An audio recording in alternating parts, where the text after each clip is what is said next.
On revient donc à notre définition générale. On avait dit que quel que soit n appartenant au n à n0, un moins 1 plus r. Bon, maintenant, ça c'est l'expression d'un terme par rapport à son précédent. Donc, le précédent, il est là.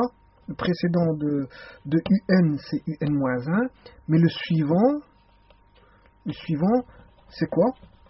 C'est un et le suivant de un moins. Voilà. Si je peux m'exprimer comme ceci, là j'ai un moins 1, là j'ai un. Le suivant n étant plus grand que n moins 1, fatalement, parce que ce sont des entiers. Hein. Si j'enlève un entier, le n est entier. Hein. Si j'enlève un à l'entier n, ben, je suis plus petit que l'entier petit n. Voilà. Parce que n appartient à n0. Si j'enlève un entier naturel, bon, il sera plus petit que n. Donc, ça c'est le terme suivant par rapport à lui. Mais si je prends l'inverse, lui c'est le terme précédent par rapport à lui. Ça dépend de... suivant c'est par rapport à quelque chose, et précédent aussi. Voilà. Donc ici, je vais exprimer, donc, comment est-ce qu'on appelle ça? Non plus par rapport le terme suivant par rapport au précédent, mais par rapport à un terme connu qui serait par exemple U1 connu. Donc la première valeur, supposons qu'elle est donnée. U1 égale 1, U2 égale 3, U3 égale 5, U4 égale 7. Mais on voit bien que la raison ici, elle vaut à chaque fois plus 2. Voilà. Donc si je vais exprimer U4 par rapport à U1, sa valeur est connue, c'est 1. Voilà. Donc, U4, sa valeur, c'est 7. Alors, pour aller de 1 à 7, j'ai dû faire plus 6. Plus 6. Et plus 6, c'est combien de fois 2? 3 fois. 3 fois 2. Effectivement, qu'est-ce qu'on peut constater? Qu'on a, à partir de 1 pour avoir 7, eh bien, il faut faire 1, 2, 3 fois 2, plus 1, 3 fois 2 plus 1 pour avoir 7. 3 fois 2, ça fait 6, plus 1, 7. Voilà. Donc, si je réécris ça, je vais vite le faire sur le côté. Donc, je vais le faire en deux tableaux. Donc, j'aurai ici U1, U2, U3, U4. Je m'arrête à U4, je ne vais pas plus loin. Je peux le conjecturer après. Voilà. Supposons que ça fasse 1, U2, ça fasse 3, 5, 7. Donc, le pas, il vaut plus 2, plus 2, plus 2. Bon, U1, il vaut 1. U2, il vaudra 1 plus 2. 1 plus 2. Et 1 plus 2, 1 c'est U1 plus, comment on appelle ça, plus la raison. Une fois la raison, qui vaut 1 fois 2.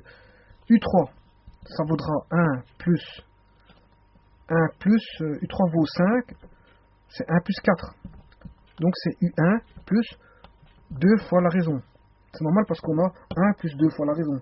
Et U4 égale 1 plus donc 6, ce qui fait U1 plus 3 fois la raison.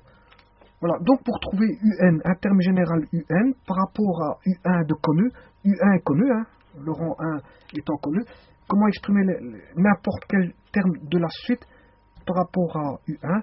Il suffit de faire U1 plus N fois la raison, et on a la formule à partir d'une chose connue, enfin d'une valeur connue qui est la valeur du rang 1. Donc maintenant, si je veux calculer par exemple la valeur de U17 par rapport au rang 1 qui est connu, la valeur, quel sera le contenu au rang 17? Eh bien, il suffit de faire U1 vaut 1 plus 17 fois la raison, comme la raison vaut 2, 34 plus 1, ça fait 35. Et donc, vous pouvez faire la suite. Hein. Donc, vous allez arriver 1 plus 2, 3, plus 2. Je vais comptabiliser 1 plus 2, 3. Plus 2, 2, ça fait 5. Plus 2, 7. Plus 2, 9. Plus 2, 11. Plus 2, 13. Plus 2, 15. Plus 2, 17. Plus 2, 19. Plus 2, 21. 23. 25. 27, 29, 31, 33 et 35. Donc j'ai 1, 2, 3, 4, 5, 6, 7, 8, 9, 10, 11, 12, 13, 14, 15, 16, 17e rang. Au 17e rang, j'ai bien 35. La valeur du contenu sera 35.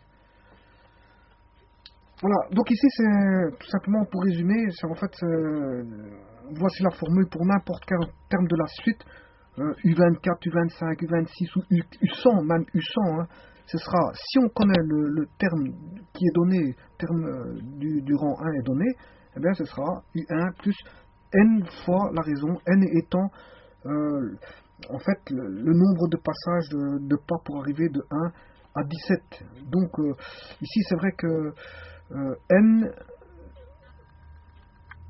donc on a bien fait x3.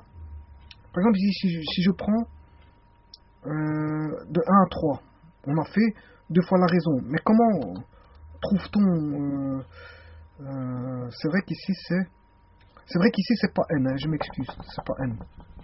C'est n-1, parce que 4 on a fait 3 fois 2. n-1 fois la raison. Voilà. Parce que pour 2, on a fait une fois la raison. Pour 3, on a fait 2 fois la raison. Pour 4, on a fait 3 fois la raison. Donc c'est n-1 fois r. Donc, pour trouver... ici, c'était plutôt c, 16 fois 2. 32. 32 plus 1, ça fait 33. Donc 1 plus 2, 3. 3, 5, 7, 9, 11... 13, 15, 17, 19, 21, 23, 25, 27, 29, 31 et 33. Je m'excuse, j'ai fait un mauvais calcul tout à l'heure. Donc ce qui fait bien 1, 2, 3, 4, 5, 6, 7, 8, 9, 10, 11, 12, 13, 14, 15, 16, 17. 17, ça faisait 33. Voilà, je m'excuse. Enfin, tout est bon maintenant, tout est bon. Je me suis recorrigé parce que j'avais compté à 35, mais en fait c'est plutôt 33. Donc U17 vaudra 16 fois 2 plus 1. 16 fois 2 plus 1. Donc il c'est n-1, fois R. Voilà. Le n-1 s'explique que si je vais de 4 à 1, en fait il faudra faire 3 fois la somme. 3 fois. Donc la première somme, il y a une somme qui au départ n'est pas comptabilisée, c'est là. Bon, on fait la somme de là à là, cette somme-ci, on fait cette somme-là. Pour aller de U1 à U4, on fait une fois la somme, puis entre lui et lui, ça fait une deuxième fois la somme, et entre lui et lui, une troisième fois la somme. Donc en fait, de U1 à U4, il y a un intervalle, donc fatalement, comme il y a peut-être 4 termes, mais comme il y a un intervalle, bon, ce qui fait 3 sommes. 3 sommes, tout simplement. Donc c'est n-1 fois R. Voilà, je vous remercie beaucoup. Il faut retenir cette formule-là pour la suite, en fait.